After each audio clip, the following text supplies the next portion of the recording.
Hello guys! Hello Earth Signs, hello Virgo, Capricorn, and Taurus. Welcome dito sa aking channel. Kapalaran 888. Welcome, welcome. Alamin natin ang weekend reading mo para sa linggong ito. Earth Signs, Virgo, Capricorn, and Taurus. Nako, bakit ganon? Bakit bad health?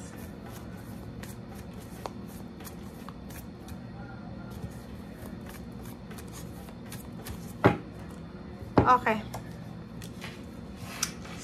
Nako. Okay guys. 31-4. Earth Signs, Virgo, Capricorn, and Taurus. Nako. Isang medyo may edad na babae na pwedeng connected sa'yo. Siguro may sakit siya sa ngayong weekend na to, or pwedeng last week, or may nararamdaman siyang hindi maganda sa hindi siya maganda sa katawan niya. Sinasabi ng baraha sa'yo dito na siguro kailangan mong bigyan ng pansin siya. Okay? Alagaan kung sino man itong may edad na to sa pamilya na medyo may sakit, or pwedeng pwede din siyang lalaki or pwedeng babae, pwedeng nakahiga siya, parang ganun. So, comment down below if you resonated, guys.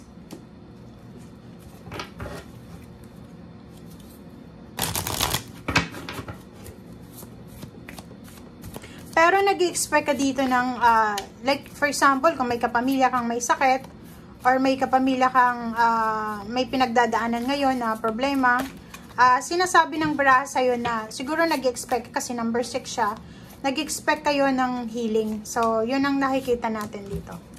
O, yun, diba? Healing heart. Okay. So, Earth Signs, dito sinasabi ng baraha na you're a powerful healer. So, keep up the good work. So, yun na nga. Great work. Ikaw yung pwedeng makatulong dito. Like for example, may mga like parents mo siguro, or pwedeng mga mahal mo sa buhay, meron silang pinagdadaanan, painful na situation, events sa buhay nila, physical health issue, mental health, ano pa ba? Emotional health. Kung ano man itong mga issues na to sa buhay nila, financial, sinasabi ng baraha na Earth Signs, makakatulong ka. Kasi you're a powerful healer. Siguro sa pakikipag-usap mo lang, magiging maayos yung situation.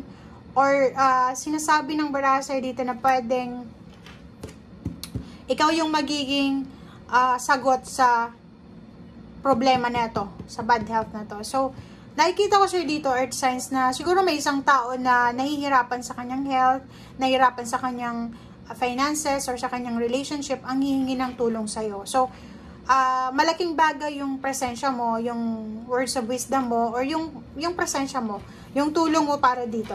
Okay?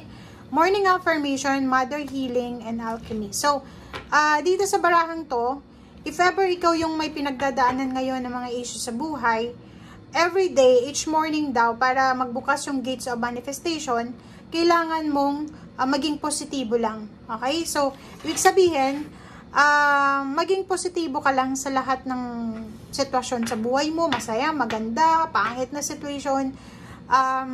Everyday, pagkagising mo sa umaga, kahit na umuulan, kahit nalulungkot ka, kahit na wala kang pera, wala kang relationship, be positive, okay?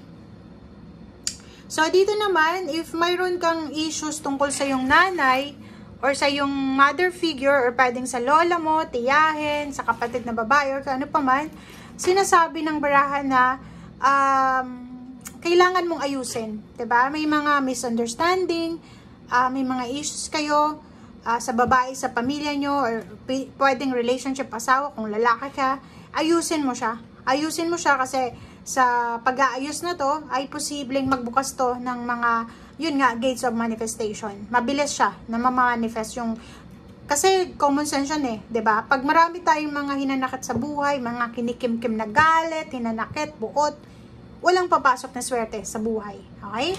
And alchemy, welcome the alchemy. Okay? So, lahat ng gagawin mo, lahat ng hahawakan mo ay posibleng magiging successful. So, sabi ng baraha sa'yo dito, mayroon kang, yun na nga, may healing heart ka, may touch of, the Midas touch ka, na parang lahat ng hawakan mo turns into gold, or success, progress, pero medyo hindi siya nagmamanifest lately kasi ang dami mong sama ng loob. Punong-puno ka ng pain and heartache sa puso mo. Punong-puno ka ng galit, hinanakit. So, ang sinasabi ng baraha sa'yo dito na kailangan mong luwagan yung puso mo. Okay? Kailangan mong, tawag ba dito, alisin yung mga basura yan sa puso mo para makapasok na yung prosperity or yung manifestation. Kasi ganun talaga yun eh. Diba? Pag yung trash can, punong-puno ng basura, hindi ka makakapagtapon ng bagong basura. So, make sure na itatapon muna natin, diba? Para magkaroon ng space. Parang ganun lang yun, yung buhay ng tao.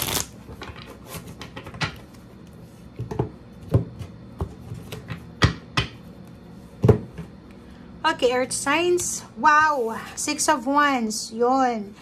Earth signs, sinasabi ng baraha sa'yo dito na may paparating na victory and success. Recognition, awards, rewards, success, justice, from restrictions. Maraming mga tao, siguro lately lang lately maraming mga tao yung nakatingin sa'yo. Instead na purihin ka, instead na bigyan ka ng appreciation, nilalait ka siguro. Or parang, mayroon ditong mga earth signs na paglabas nyo ng bahay, nahihiya kayo kasi marami kang failure sa buhay na parang feeling nyo nakakahiya.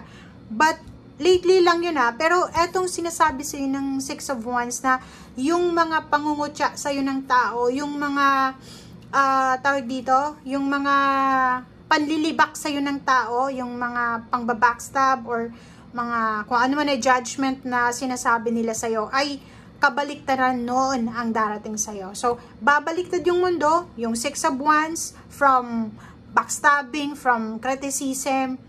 Marami yung titingala sa'yo ngayon. Parang titingala sila kasi, mahanga sila sa'yo kasi, alam mo si Earth signs, marami siyang pinagdaanan, pero tingnan mo, taas noo pa rin siya, lumalaban sa buhay, and now, andito na yung success. So, 6 months from now, so July, August, September, October, November, December, January, nakikita natin dito na maraming blessings ang parating sa'yo. Pwedeng marami kang ma-attain sa buhay mo.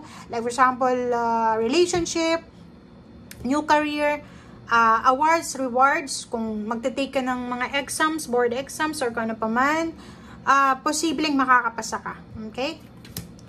Oh, diba? So, Knight of Wands, nakikita natin dito na may paparating na excitement. Okay? May paparating na excitement ang buhay mo kasi may victory and success dito ang parating eh. So, magiging excited yung buhay mo. Lahat ng pagod mo, lahat ng sacrifices mo ay posibleng magre-result siya sa 6 of Wands. So, kung makikita mo dito, sabing, diba? Kung makikita mo, inulit lang ng baraha yung sinabi ko kanina na from 8 of Swords, from restrictions, maraming mga bawal sa buhay mo dati, maraming hindi naging magandang pangyayari ang nagbigay sa'yo ng pain and heartaches, parang worry, and then lahat yon mawawala, lahat yon matatapos, kasi itong 9 of Wands na to, yung mga pagod mo, and 10 of Swords na yan, mga backstabbing, yun yung sabi ko sa'yo dito, binackstab ka, criticize ka, parang lahat ng negative ginawa na sa'yo, pinagtawanan ka, 'di ba? Sabi ng baraha sa'yo dito, matatapos din 'yan, 'di ba? Matatapos din 'yan. And ang darating sa'yo, it's a victory and success. Okay? Thank you guys and see you again. Okay?